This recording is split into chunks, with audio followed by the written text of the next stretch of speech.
अब यह बात देखना कि जहाँ संहार करना है वहाँ रचना नहीं रच लेना, और जहाँ रचना रचनी है वहाँ संहार नहीं कर लेना। जहाँ मास्टर ब्रह्मा बनना है वहाँ मास्टर शंकर नहीं बनना है। ये बुद्धि में ज्ञान चाहिए। कहाँ मास्टर ब्रह्मा बनना है और कहाँ मास्टर शंकर बनना है। अगर रचना करने बदले विनाश कर देते हैं तो भी रॉन्ग, और अगर विनाश के बदले रचना रच लेते हैं तो भी रॉन्ग। क्योंकि ये बहुत समझने की बात है। ये दो कर्तव्य, परमात्मा के 3 कर्तव्य गाए हुए हैं। जी ब्रह्मा द्वारा नई सृष्टि की रचना, जी शंकर के द्वारा आसुरी सृष्टि का विनाश, हाँ जी और फिर जो नई सृष्टि रची जाती है उसकी पालना विष्णु के द्वारा। जी तो स्थापना, विनाश और पालना, ये परमात्मा के 3 कर्तव्य हैं। जी हम सबको भी मास्टर त्रिमूर्ति इस समय बनना है।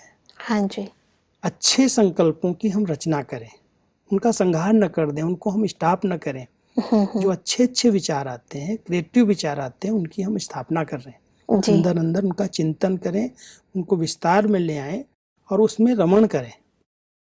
वो हमें स्थापना करनी है। हाँ जी और जो कोई ऐसे व्यर्थ और नेगेटिव संकल्प आ रहे हैं उसके लिए हम तपस्वी मूर्त बन करके शंकर की तरह तपस्या में बैठ करके उनका हम विनाश करें। बहुत सुंदर है उनकी हम स्थापना न करें, उनको हम बढ़ाएं नहीं, उनके बारे में सोच सोच करके उनको हम नया जन्म नहीं दें। बिल्कुल तो परमात्मा कहता है उस रचना को जो व्यर्थ है, नेगेटिव है, साधारण है, उसके लिए तो आपको तपस्वी मूर्त शंकर रूप बन करके समाप्त करना है। वैसे भी इसी से संबंधित एक कहानी परमात्मा एग्जाम्पल के रूप में देते हैं कि कहानी सुनी है कि जब उल्टा कार्य किया तो बिच्छू टिंडन पैदा हुए। जी।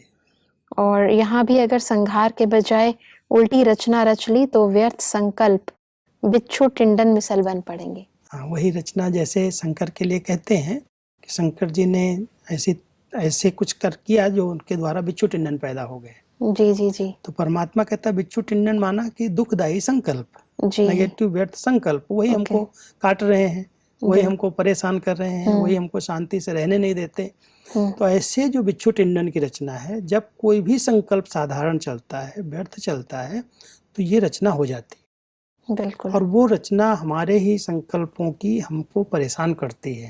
तो परमात्मा कहता है वो तो कहानी बनाई गई है, शंकर ने कोई ऐसे बिच्छू टिंडन की रचना नहीं की, लेकिन हम सभी भी कभी कभी कोई बात को सोच सोच करके उसको बड़ा लंबा खींच लेते हैं। बिल्कुल क्यों हुआ, कैसे हुआ, कब हुआ, कहाँ हुआ, किसने किया, प्रश्न लगाते गए और रचना बढ़ती गई। और वैसे जब ये इसीलिए रचना हो गई तो वो परेशान करेगी, बिल्कुल बिच्छू की तरह काटेगी।